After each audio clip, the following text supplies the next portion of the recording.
Bismillahirrahmanirrahim. Assalamualaikum warahmatullahi wabarakatuh. Alhamdulillahi rabbil alamin. Wa bihi nasta'inu ala umuri dunya waddin. Wassalatu wassalamu ala asyrafil anbiya'i wal mursalin, habibi rabbil alamin, imamil muttaqin, Sayyidina wa nabiyina wa maulana Muhammadin sallallahu alaihi wasallam tasliman katsira, amma ba'd. Abuna syahibul fadilah wal karamah Abah Al-Habsakah bin Mahdi bin Syekh Abu Bakar bin Salim sejenak mendoakan mudah-mudahan Allah menempatkan di sisi kasihnya Rasulullah sallallahu alaihi wasallam, dan kita selaku muridnya mudah-mudahan Allah mempermudah dalam mencari ilmu diberkati bisiri Abah,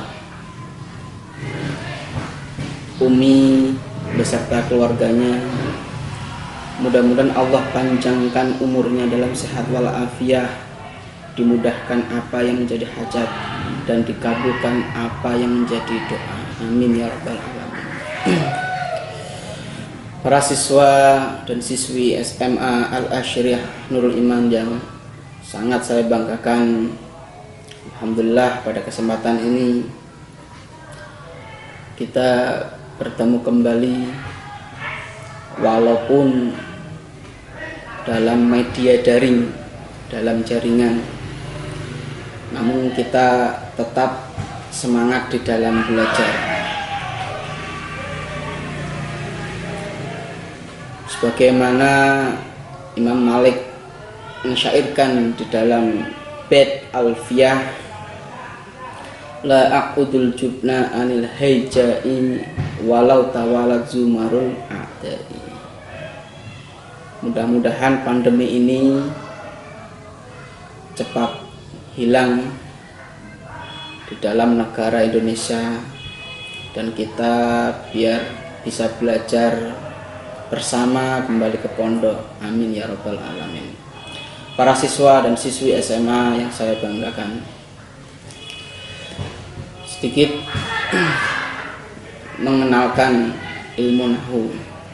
Ilmu nahwu merupakan ilmu yang sangat penting di dalam fan ilmu, karena ilmu nahwu digunakan untuk menjaga keutuhan Al-Quran dan hadis ataupun kitab-kitab yang lain. Sebagaimana Syekh Imriti menazamkan di dalam syair, kayyafhamu ma'aniyal Qur'ani wa sunnatit daqiqatil ma'an. Jadi tujuan belajar ilmu nahwu ialah bukan hanya membaca kitab, tapi bukan itu tujuannya. Kalau kita sudah belajar alfiyah, tingkatan kita harus sedikit-sedikit ketika kita membaca Al-Quran, kita pahami sedikit. Kenapa? Karena tadi kayyafhamu ma'aniyal Quran, supaya memahami makna-makna Al-Quran, was-sunnah dan hadis, daqiqatil ma'ani. Jadi sejatinya daripada makna yang benar. Jadi bukan asal-asalan kita membaca. Karena kalau kita salah membaca, ya salah makna. Kan begitu sejarahnya ilmu nahwu. Yang putri daripada Abu Aswad Ad-Du'ali itu, ketika beliau putrinya sedang duduk-duduk di teras, yang waktu malam beliau melihat keindahan bulan bintang, beliau takjub. Dalam maksud takjub tapi beliau mengatakan, ya abadi ma ahsanus samai. Ma ahsanus samai itu adalah istifhamiyah. Jadi apa yang paling indah di langit? Sehingga bapaknya menjawab bulan bintang. Itulah demikian. Padahal yang maksud putrinya adalah ta'ajub. Sedangkan sigat ta'ajub adalah ma'ahsanas sama. Jadi bil fathi nun wa bil fathi hamzah. Jadi bi fathatain, difathahkan keduanya. Itulah sekilas. Jadi ilmu nahwu itu bukan hanya kita bisa membaca kitab, bukan, tapi kita menjaga keutuhan daripada harokat. Salah harokat, salah makna. Ada yang mengatakan di dalam jurumnya itu kalau kita membaca asal-asalan, tempatnya maq'aduhu 'alan nar. Jadi kita sudah memboking. Kalau kita baca kitab asal-asalan, itu sama saja kita sudah memboking satu tempat di neraka. Ada lagi makolahan, man tabakhara fi ilmin wahidin ihtada bihi ila sairil ulum. Jadi siapa orang yang memahami satu fan ilmu, di sini man, jadi umum, siapa saja, ya tidak dilihat dari pangkat, nasab, tidak, tapi siapapun orangnya yang dia bisa memahami satu fan ilmu, ai ilmu nahwu, maka ihtada bihi ila sairil ulum, maka dia akan ditunjukkan bihi, sebab ilmu tersebut, ila sairil ulum, kepada semua ilmu. Makanya wanahu abul ilmi wasarfu ummu. Dalam ilmu itu mengatakan wanahu aula awalan ayyulama idil kalamu dunahu la yufham. Tadi ada makalah wanahu abul ilmi wasarfu ummu, wasarfu ummu. Jadi ilmu nahwu itu bisa dikatakan bapak daripada ilmu, dan sorof adalah ibu. Kenapa ilmu itu dikatakan bapak daripada ilmu? Kenapa? Karena ilmu nahwu ini digunakan untuk menjaga. Tadi kayyafamu ma'anil Quran. Begitulah peran seorang bapak di dalam rumah tangga.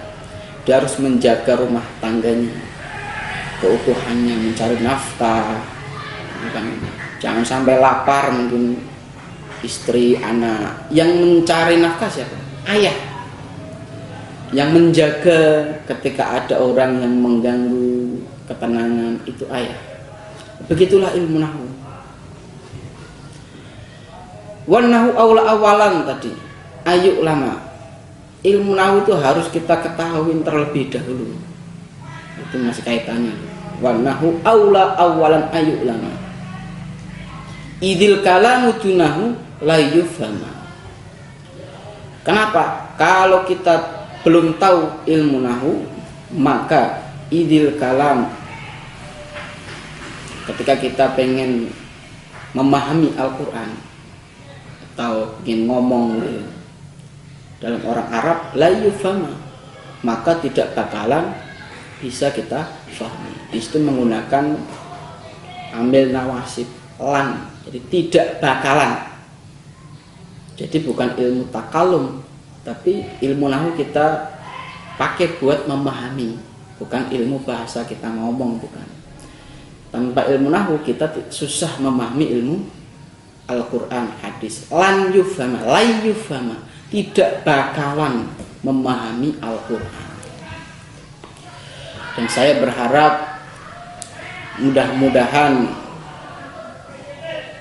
di dalam kita belajar ilmu nahwu nanti, khususnya alfiyah, kita sama-sama menghafal, walaupun satu hari satu bait, 2 bait, walaupun susah, tapi kita harus coba, jangan menyerah, jangan menyerah.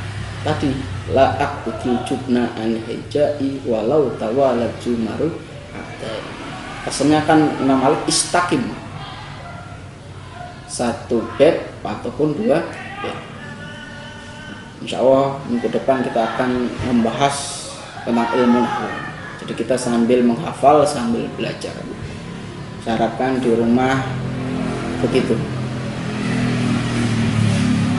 Mungkin ini karena waktu yang mungkin sangat singkat dibatasi, saya harapkan jaga kesehatan, jaga hafalan, jaga peraturan pondok. Mungkin habis maghrib baca Yasin, baca Al-Quran, sholat tepat waktu. Mudah-mudahan bisa istiqomah. Mungkin ini akhirul kalam. Assalamualaikum warahmatullahi wabarakatuh.